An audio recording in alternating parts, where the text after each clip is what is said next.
Vamos seguir então. Aqui vamos fazer uma questãozinha agora, olha lá. Questão 6 que está na tela. Para o setor privado, o pagamento antecipado de aluguéis se relaciona a uma despesa paga e não incorrida, incorrida e não paga, paga e incorrida, ou letra D, incorrida. E aí, galera? O que vocês acham? O pagamento antecipado de um aluguel é uma despesa o quê? É uma despesa paga e não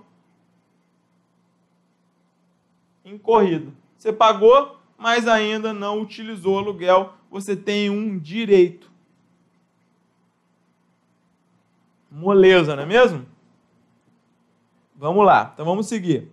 Agora a gente vai falar um pouco sobre o realizável a longo prazo.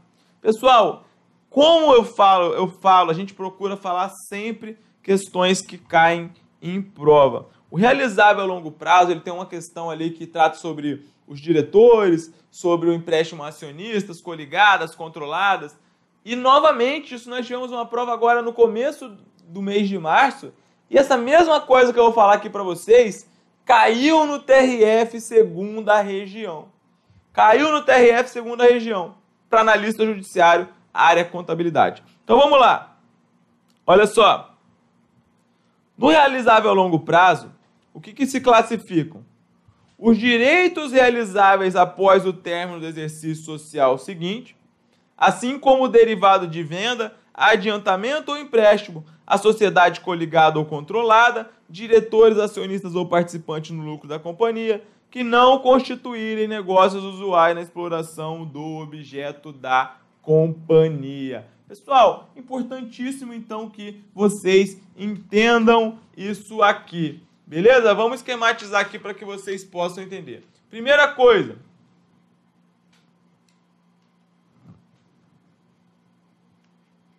No ativo não circulante realizável a longo prazo, nós teremos os direitos realizáveis após o término do exercício social subsequente. E aqui vale a mesma observação que a gente fez em relação ao ativo circulante, que é o quê? Que a Lei 6.404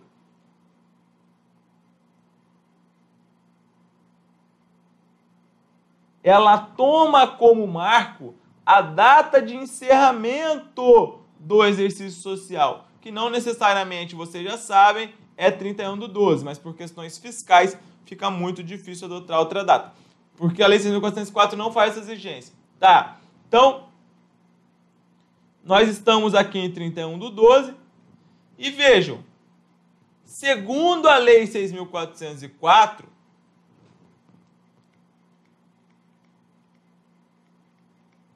classificam-se no realizável a longo prazo, né, ativo não circulante, os direitos realizáveis após o término do exercício social seguinte. Então, olha só, nós estamos na data de reporte. Os CPCs chamam isso de período de reporte. É o período a que refere as suas demonstrações contábeis. Nós estamos na data de encerramento ali, no final do período de reporte. Nós estamos no último dia do exercício social, que é 31/12. E as demonstrações contábeis elas vão ser publicadas com essa data. E aí, como direito realizável a longo prazo, a gente vai ter o quê? Os direitos realizáveis após o término do exercício social subsequente. Ou seja, tudo que eu tenho para receber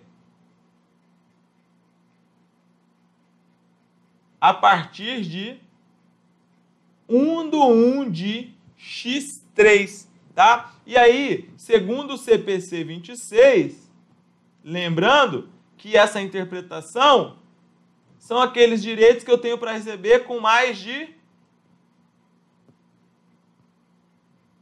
12 meses. E agora vem o ponto que caiu na prova esses dias do Tribunal Regional Federal da Segunda Região, que é o quê?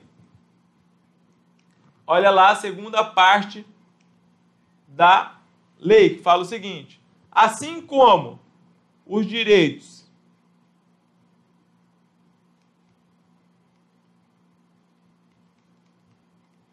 derivados de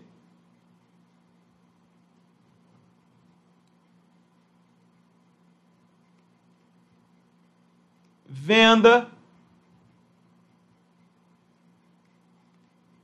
adiantamento, empréstimos,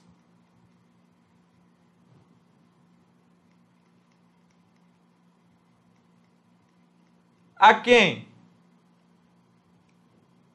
As sociedades coligadas, controladas, diretores,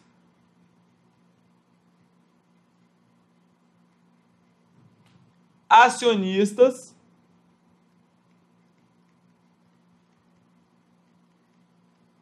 e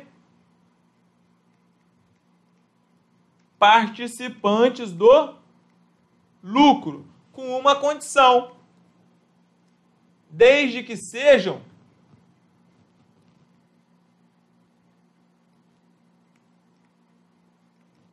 não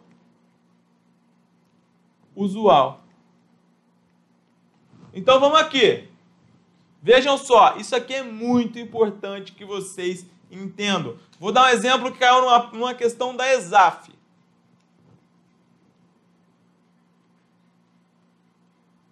Para a gente explicar melhor como isso funciona. Explicar que vai independer do prazo. Vejam só. A questão da ESAF, uma questão bem antiga. A questão da ESAF tem várias questões boas assim antigas, né? Algumas meio confusas, mas muitas boas.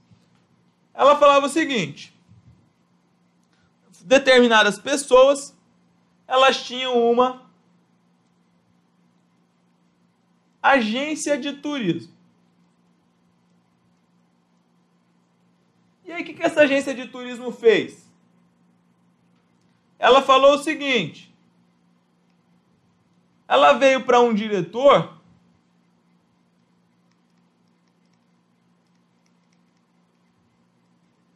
e o diretor falou assim: cara, eu tô numa pindaíba braba. Eu preciso de um dinheiro emprestado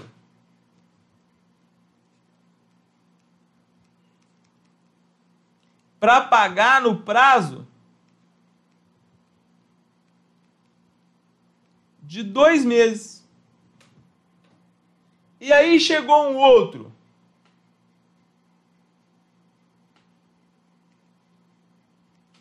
acionista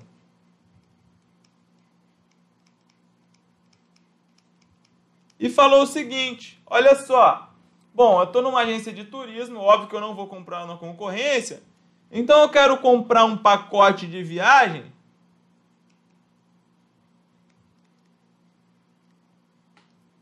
para pagar em 4 meses. E aí a questão pedia para você classificar, queria saber os valores que ficavam no circulante e os valores que ficavam ali no não circulante. Então, pessoal, nessa primeira hipótese aqui, você fez um empréstimo para diretor no prazo de 2 meses. Eu pergunto, diretor, tá nas pessoas que podem estar ali no 179.2? Sim, diretores aqui. Essa operação de empréstimo, ela está prevista dentre aquelas que o artigo 179.2 trata? Sim, está aqui. 179.2 fala de empréstimo. E aí, essa operação, um empréstimo para uma agência de turismo, é usual ou é não usual? Pessoal, é não usual. Porque uma agência de turismo, o seu objeto não é fazer empréstimo. Uma agência de turismo, o seu objeto é vender pacotes de viagem. Então, por mais que o prazo para pagamento desse empréstimo seja de 2 meses, a gente vai classificar isso como um ativo não circulante realizável a longo prazo. Por quê? Se esse diretor chegar e não pagar o empréstimo, se ele for uma pessoa que tem uma quantidade grande de ações na empresa, etc., você não vai na justiça para cobrar dele. Você vai ali receber um dia, vai descontar do salário, vai fazer alguma coisa. Na iniciativa privada não é assim. O cara não vai chegar e não vai te pagar e pronto. Ele vai te pagar, é óbvio. Em tese, né? Em tese, funciona assim. Beleza. Então vai ficar no ativo não circulante realizável a longo prazo, mesmo que o prazo seja de somente 2 meses. Agora, o acionista tá aqui? Tá aqui. Comprou. Fez uma operação de venda. Tá aqui, a empresa vendeu. Tá aqui. Comprou um pacote de viagem.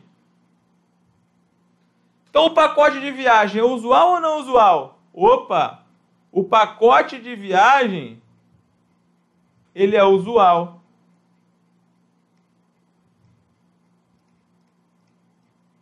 Então como é que eu vou classificar isso? Olha só. Bom, se o pacote de viagem é usual, eu vou classificar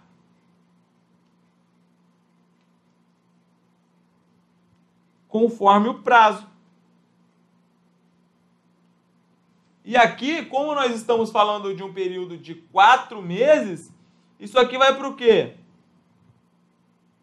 Isso aqui vai para o ativo circulante.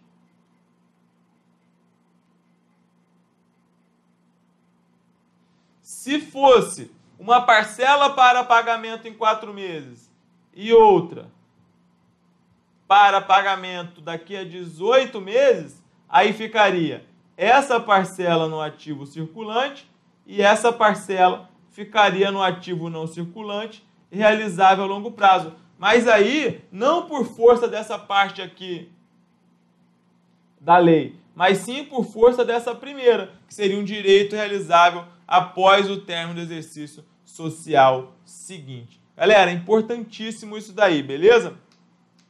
Então vamos tocar, vamos embora. Agora, já matamos aí ativo circulante, ativo não circulante realizável a longo prazo. Agora vamos falar um pouco sobre os investimentos. Tá? Artigo 179, inciso 3, ele fala o seguinte: as contas serão classificadas do seguinte modo: em investimentos, as participações permanentes em outras sociedades e os direitos de qualquer natureza não classificáveis no ativo circulante e que não se destinem à manutenção da atividade da companhia ou da empresa. Pessoal, aqui é o seguinte, vejam só. Então nós estamos falando agora do ativo não circulante, investimento. Ativo não circulante, investimento. Pense bem, aqui é o seguinte: você está comprando uma empresa, por exemplo, a empresa A, ela pode comprar ações da empresa B. Não tem problema algum. Não tem problema algum. E aí a primeira coisa que você vai se perguntar é o seguinte, vamos fazer um mapa aqui, tá? Um mapa mental dos investimentos. A primeira coisa que você vai se perguntar é o seguinte: qual é a finalidade? Se a sua finalidade com essas ações é alienação no curto prazo,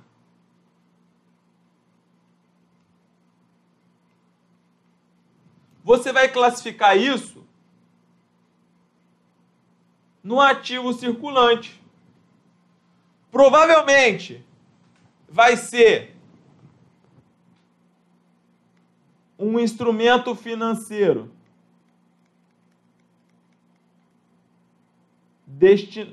destinado à negociação imediata, ou vai ser um instrumento financeiro disponível para venda futura. Então, olha só, o mapa das nossas ações, dos nossos investimentos. Comprei ali, deixa eu apagar aqui porque não é só ativo não circulante investimento. Espera aí. A empresa A comprou ações de B. Pergunto, qual a finalidade? É alienar no curto prazo? Opa, vai ser ativo circulante. Vai ser ou instrumento financeiro destinado à negociação imediata, que é aquele que eu compro e já quero negociar na hora, ou vai ser um instrumento financeiro disponível para venda futura. Ou seja, deixa ele ali no curto prazo e quando tiver uma boa oportunidade, eu vou vender. E aí o que você tem que saber? Que nesse caso, ambos são avaliados pelo valor justo. Artigo 183 da Lei 6.404. Cada um tem um tipo de tratamento, mas ambos são avaliados pelo valor justo, que nada mais é, tá, pessoal? Valor justo nada mais é do que valor de mercado. Ok. Tá claro até agora, sim ou não? Bom, beleza. Provavelmente, se você vai fazer uma alienação de curto prazo, vai cair em um desses dois casos. Pode ser lá avaliado pelo custo, é mantido até o vencimento, blá blá. Mas beleza, vamos seguir. A gente vai estudar isso com mais calma mais pra frente, beleza? Você só tem que compreender isso aqui por enquanto. Olha, A pode comprar ações de B. Se eu estou comprando ações, eu estou comprando um direito. A primeira coisa, então o O vai ficar no meu ativo. Agora, como que isso vai ser classificado no ativo? Bom, eu vou ver a minha finalidade. Eu quero alienar no curto prazo? Instrumento financeiro destinado à negociação imediata. Ou disponível para venda futura. Beleza. E esses são avaliados pelo valor justo, que é o valor de mercado, mas a gente não vai entrar em detalhes pesados agora sobre isso. Agora não. Eu não quero alienar isso no curto prazo. Eu quero permanecer.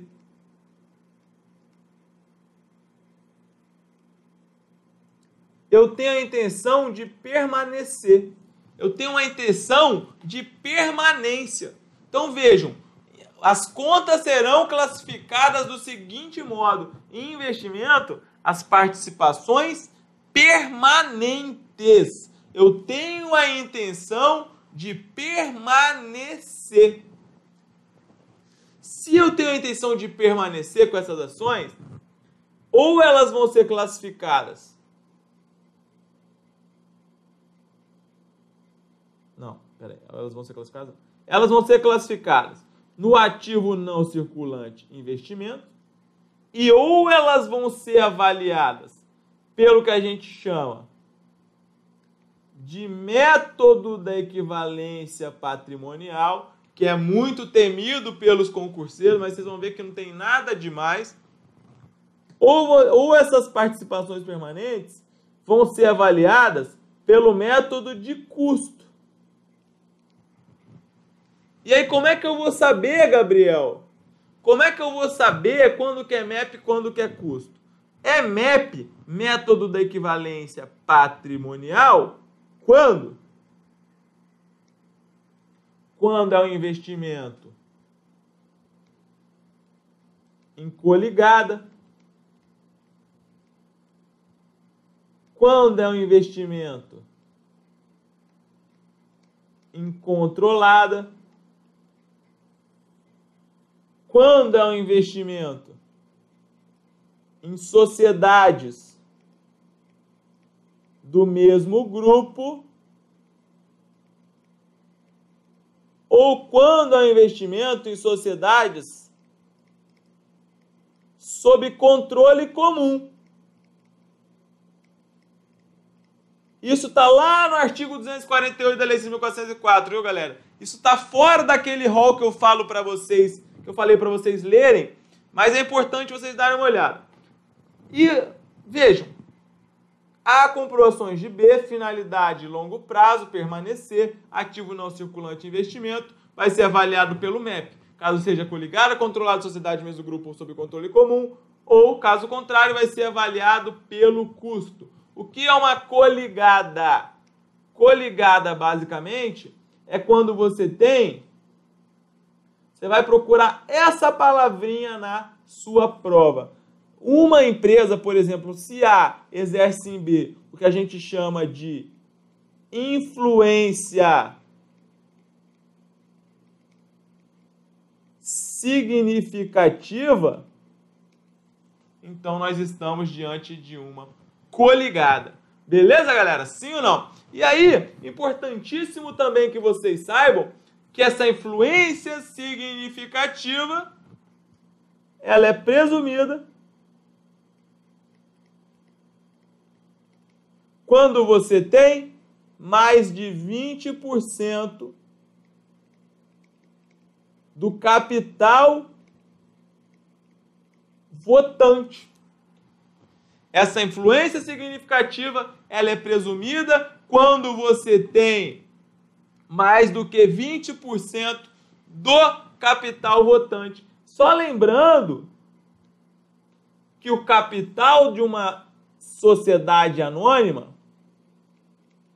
ele é composto por ações ordinárias e ações preferenciais. Pessoal, ações ordinárias são aquelas que dão direito a voto. E ações preferenciais é uma coisa que só existe no mercado brasileiro. Lá nos mercados mais evoluídos, nem existe esse tipo de ação que é ação preferencial.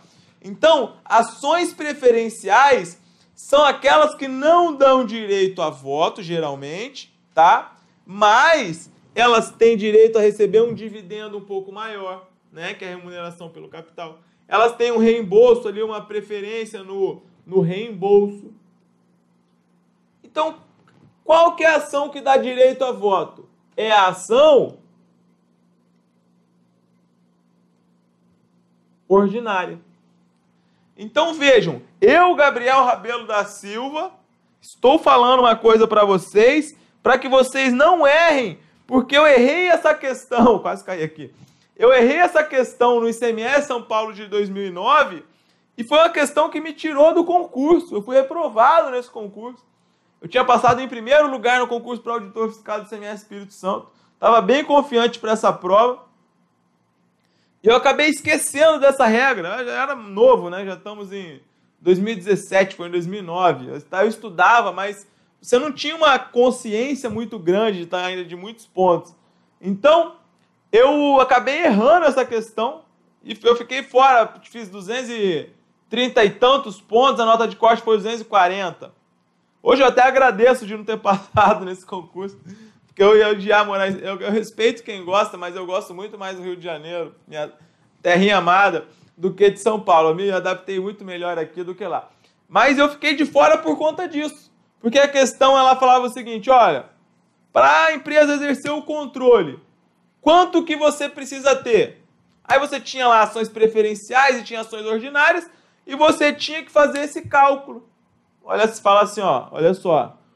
o professor falou que só a ordinária vai dar direito a voto. Então, você vai usar o ordinária para fazer o cálculo do capital votante. Então, beleza. Estamos no mapa dos investimentos. Então, a empresa A pode comprar ações de B, e aí você vai olhar, bom, quer alienar? Se ele quer alienar no curto prazo, vai ficar lá no ativo circulante. Provavelmente vai ser um instrumento financeiro mantido até o vencimento, vai ser ali uma aplicação financeira destinada à negociação imediata, disponível para venda futura. Se você tiver a intenção de alienar depois de 12 meses, pode ficar classificado no realizável a longo prazo também, não há OBS, mas beleza. Se você tem a intenção de permanecer, então vai ficar no ativo não circulante investimento. Beleza. No ativo não circulante vai ser MEP ou vai ser custo. MEP, lembrando que é o método da equivalência patrimonial, que é utilizado para coligadas, controladas, sociedades sob controle comum e sociedades do mesmo grupo. E aí falei também que coligada é aquela em que você tem influência significativa. Antigamente existia uma coisa que era chamada relevância, mas esse ponto não importa mais para o cálculo do método da equivalência patrimonial. Então, esqueçam. Se cair relevância na sua prova, simplesmente esqueçam. O que vale é a influência significativa, que é presumida com 20% do capital votante, que é composto pelas ações ordinárias. Só que aí, o CPC 18, que trata sobre investimentos e coligadas incontroladas, ele fala o seguinte, ele fala, olha só, a presunção é de 20% do capital votante, só que isso admite prova em contrário. Um segundo. Ou seja, você pode ter menos de 20% do capital votante e ter influência significativa, ou você pode ter mais e não ter. Então, isso é cabível, prova em contrário. E controlada é quando você tem preponderância nas deliberações sociais, tá? Controlada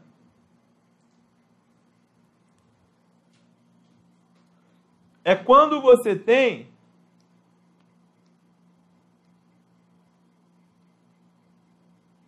preponderância nas deliberações sociais. Isso acontece quando? Isso acontece quando? Isso acontece quando você tem 50% mais uma do quê? De que tipo de ação? Das ações ordinárias. E além disso, é controle quando você tem capacidade para eleger a maioria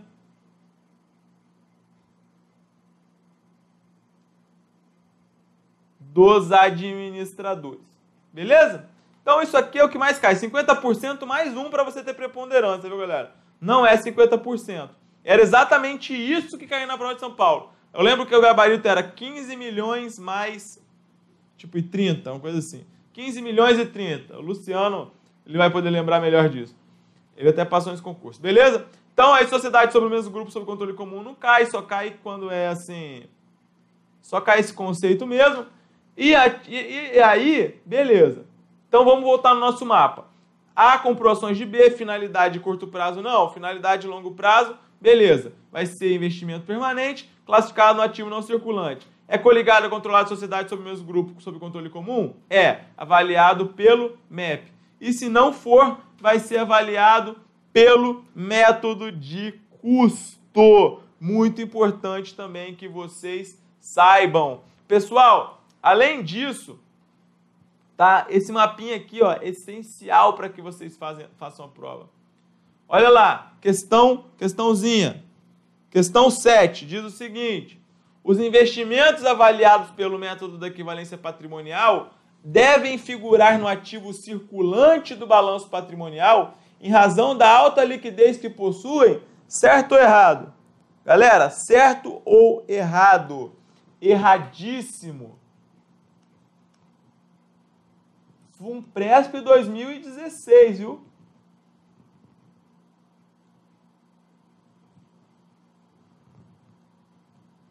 É ativo não circulante, investimentos. Tá? É esse o padrão que as bancas vêm exigindo, viu, galera? Questões que mesclam conhecimento do CPC com literalidade, com classificação de contas. Agora, nós falamos o quê? Que esses pontos aqui, eles são classificados no ativo não circulante de investimentos, que são as participações permanentes, e os direitos de qualquer natureza não classificáveis no ativo circulante e que não se destinem à manutenção das atividades da companhia. Aqui é o seguinte.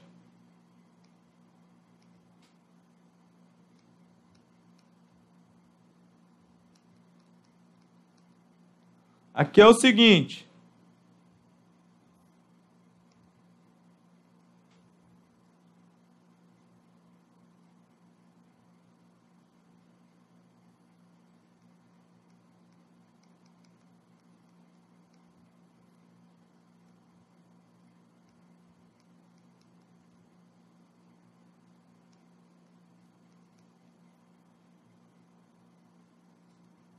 A lei fala o seguinte, anotem, façam mapas mentais no material de vocês, tá bom? É muito bom para aprender. Se eu faço mapa mental aqui, é porque eu acho que eu gosto, eu poderia, tem gente que fala, ah, Gabriel, você poderia trazer isso pronto, poderia, mas eu gosto de desenvolver o raciocínio junto dos alunos, eu acho que é muito mais produtivo, eu acho que vocês também devem estudar dessa maneira, acho que é muito bom para vocês, tá bom? Então vamos lá. Os direitos não classificáveis no ativo circulante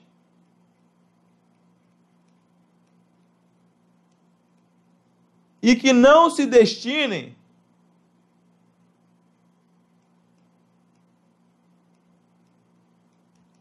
à manutenção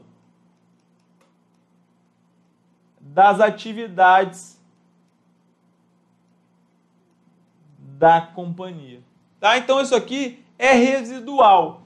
Se você tiver um direito, esse direito não está no ativo circulante, ele não é classificado, não é destinado para a manutenção das atividades da companhia, opa, ativo não circulante de investimento. E aqui cabe um adendo, que é o quê? O que mais que é classificado em ativo não circulante de investimento, que está sendo muito cobrado em prova? São as chamadas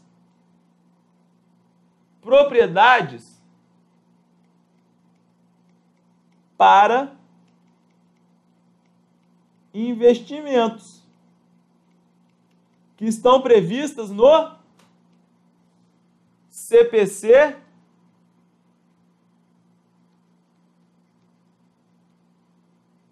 28, tá? Como exemplo clássico aqui desses direitos, você tem obras de arte, né? O que mais? Você tem ali antiguidades. O CESP andou tendo um posicionamento diferente, mas até hoje a gente não sabe o motivo. Mas adotem esses dois pontos aqui que são importantes. Beleza? São as propriedades para investimento, voltando. O que é propriedade para investimento, Gabriel? Que fica classificado no ativo não circulante. Investimento está prevista no CPC 28, está caindo cada vez mais em prova, por exemplo, nas últimas 2 provas de auditor fiscal da Receita Federal, isso caiu. O que vem a ser a propriedade para investimento? Propriedade para investimento é o terreno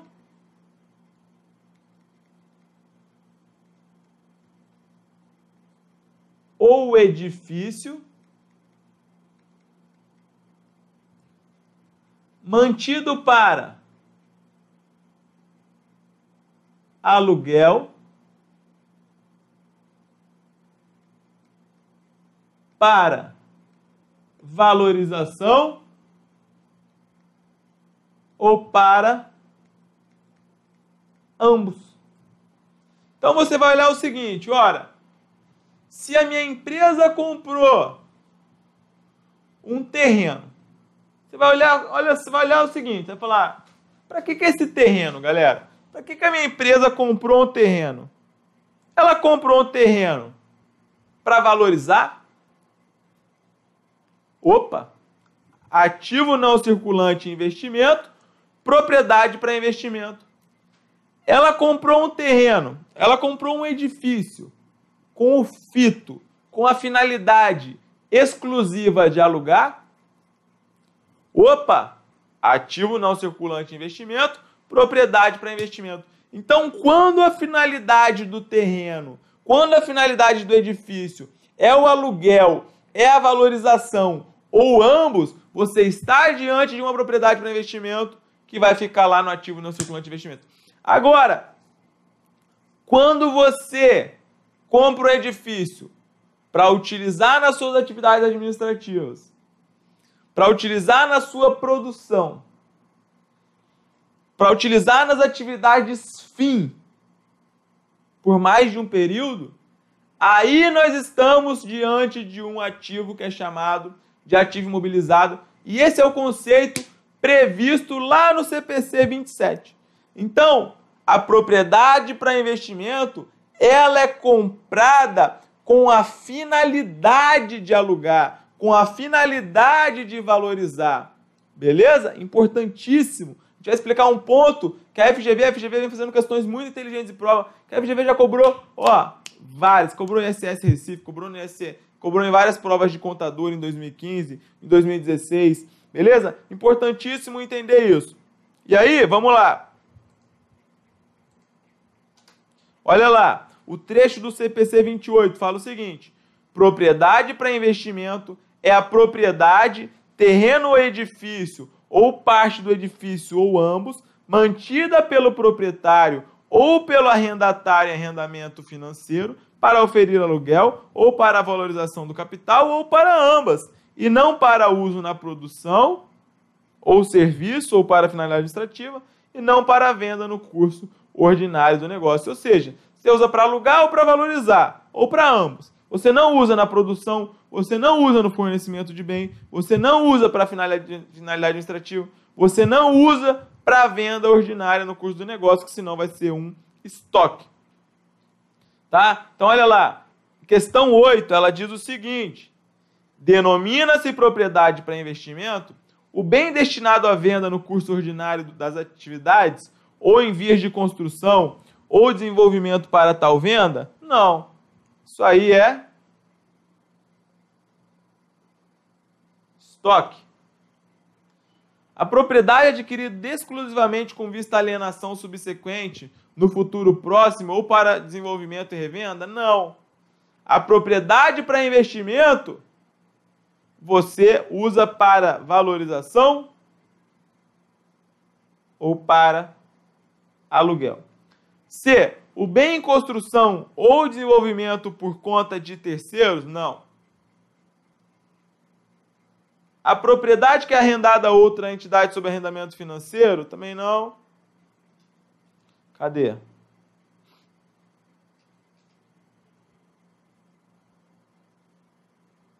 O bem mantido para a valorização de capital a longo prazo e não para a venda a curto prazo no curso ordinário dos negócios. Gabarito. Beleza? Importantíssimo. Vamos lá. Agora vamos falar um pouco sobre o 179, inciso 4. Fala o seguinte: no ativo imobilizado são classificados o quê? Os direitos que tenham por objeto bens corpóreos destinados à manutenção das atividades da companhia ou da empresa, ou exercidos com essa finalidade, inclusive os decorrentes de operações que transfiram à companhia os benefícios, riscos e controle desses bens. Então, galera, voltou aqui para mim.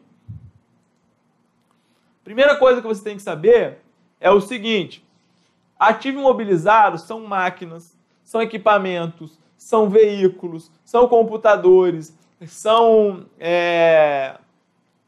ferramentas, tratores, são vários itens que são utilizados, bens corpóreos destinados à manutenção das atividades da companhia.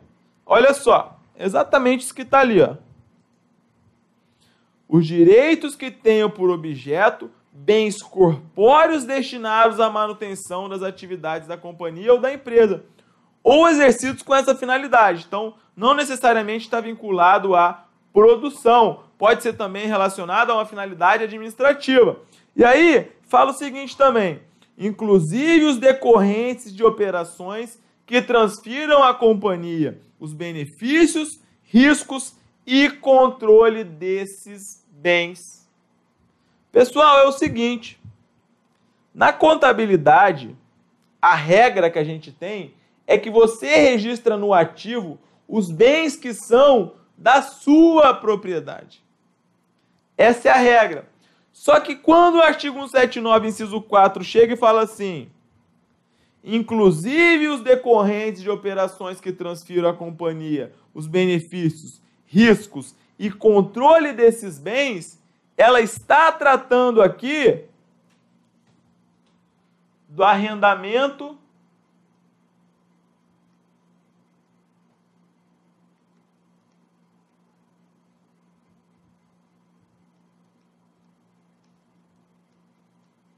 mercantil financeiro que está previsto no CPC 06. E o arrendamento mercantil financeiro, ele é uma operação em que o bem não é seu, tá? O bem não é seu, mas é registrado no ativo. Por quê? Porque prevalece uma coisa na contabilidade, que é a essência sobre a forma. Então vejam, eu vou explicar um pouquinho melhor sobre arrendamento mercantil financeiro mais à frente. Então fique claro isso para você. Ativo imobilizado são os bens corpóreos destinados à manutenção das atividades da companhia. E aí, o CPC 27 fala o seguinte, aqui embaixo, ó, essa é a definição do CPC 27, que tem caído também várias vezes em prova, que fala assim, ativo imobilizado é o item tangível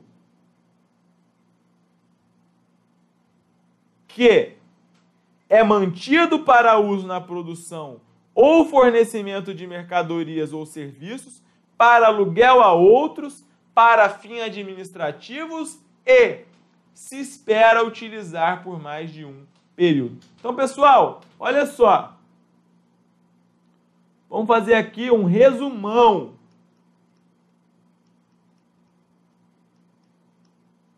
Ativo imobilizado, do jeito que cai na sua prova.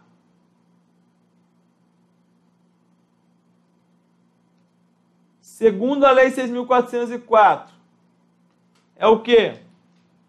São os bens corpóreos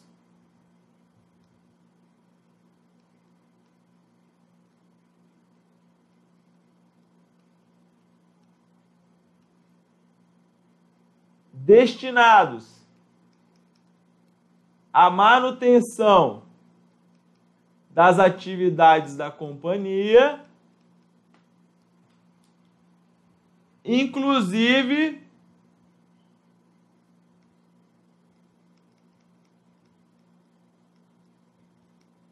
os que transfiram o quê? Os riscos, benefícios e controle.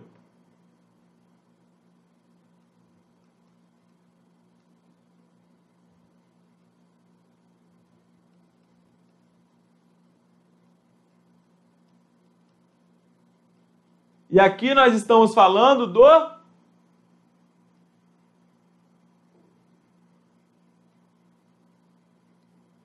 arrendamento mercantil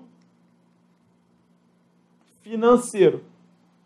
Esse é o conceito da Lei 6.404.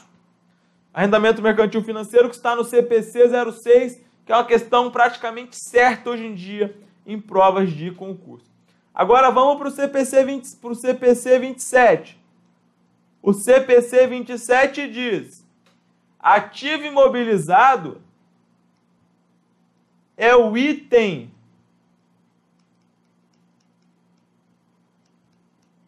tangível que é mantido para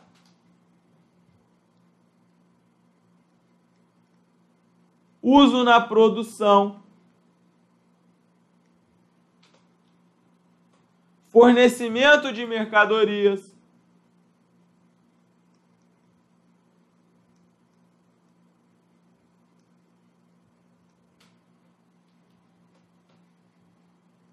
ou serviços, fins administrativos,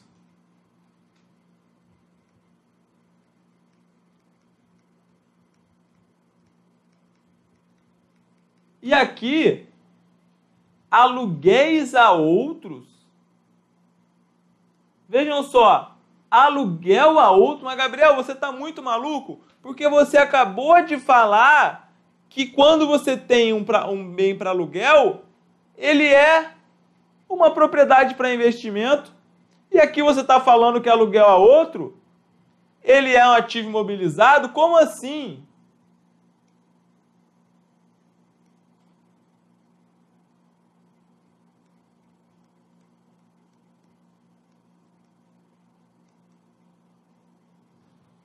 E aí, peraí, eu já vou explicar esse ponto. E que se espera utilizar por mais de um período.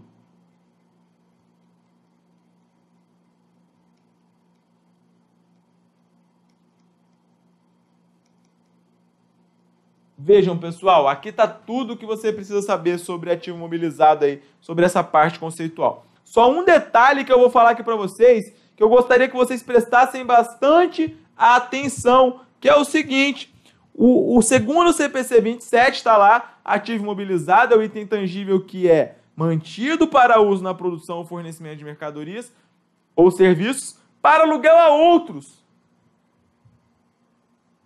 Para aluguel a outros. Vejam, eu acabei de falar que quando você tem um terreno, quando você tem um edifício e você utiliza aquilo para alugar, é propriedade para investimento. Só que aqui eu estou falando que o aluguel, ele é imobilizado. Como é que eu conjugo esses dois dispositivos? Aqui o que você tem que saber é o seguinte, olha só. Vamos supor que eu comprei um terreno, eu comprei um edifício para valorização, exclusivamente para valorização. A finalidade daquilo é a valorização. Nesse caso, vai se tratar de propriedade para investimento segundo o CPC 28 que eu já falei para vocês. Agora vamos supor o seguinte: eu sou gerente, eu sou diretor de uma mineradora muito grande. E aí, onde eu vou extrair minério é muito longe da cidade mais próxima, é tipo 200 quilômetros. E todo dia eu ficava mandando os meus funcionários indo e voltando, indo e voltando. Aí chegou um momento que eu falei assim, olha só, galera, não tem condições. O custo operacional disso está muito alto. O que eu vou fazer? Eu vou construir umas casinhas para vocês bem lá próximo aonde vocês vão extrair o minério. E aí, dia de semana, vocês vão ficar lá. Final de semana, vocês voltam. Só que eu não vou deixar vocês morarem de graça, não. Eu vou alugar para vocês.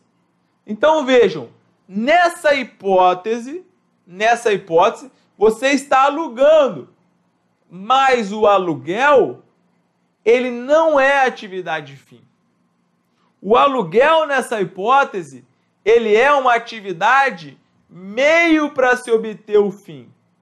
O aluguel, ele é um meio pelo qual você vai obter a sua atividade fim, que é extrair minério. Então isso tem que ficar muito claro, porque a Exaf já cobrou, a FGV já cobrou, não sei quem já cobrou, várias bancas estão cobrando esse ponto. Quanto a aluguel e valorização, você vai olhar o FII, se é FII ou meio. FII, propriedade para investimento. Meio, ativo imobilizado. Beleza? Vamos dar uma olhada aqui, ó, rapidinho. Deixa eu ver se eu acho aqui, pera aí. Olha só, vamos lá para o slide. Quando eu falo vamos lá, sou eu mesmo, tá? Porque eu tô gravando, eu tenho estúdio na minha casa, eu mesmo que opero. Meu Pitoco, que era o meu cachorro aqui, meu operador, tá dormindo, ele me ajuda. Mas hoje ele tá dormindo. Então, quando eu falo vamos lá, eu tô dando uma ordem para mim mesmo. Vamos lá. Então vamos lá pro slide. Analista DPE Mato Grosso 2015. Uma empresa prestadora de serviços com sede no Rio de Janeiro abriu uma filial em Curitiba. Para trabalhar nessa filial, ela transferiu parte dos seus funcionários do Rio, que alugaram apartamentos para morar em um prédio localizado ao lado do escritório que pertencia à empresa. No balanço patrimonial, a correta contabilização do prédio para aluguel é. E aí? Ativo circulante? Ativo realizável a longo prazo? Propriedade para investimento? Imobilizado? E intangível? E aí? Qual é a classificação nesse caso? Nessa hipótese, vejam, a questão deu toda a dica falando que se tratava aí de uma prédio que foi alugado para os funcionários para que eles pudessem trabalhar. Então, nessa hipótese em tela, a classificação vai ser como ativo imobilizado. Ativo imobilizado. Beleza, pessoal? Importantíssimo aí que vocês entendam esse ponto. Valeu? Então, a gente se vê daqui a pouco.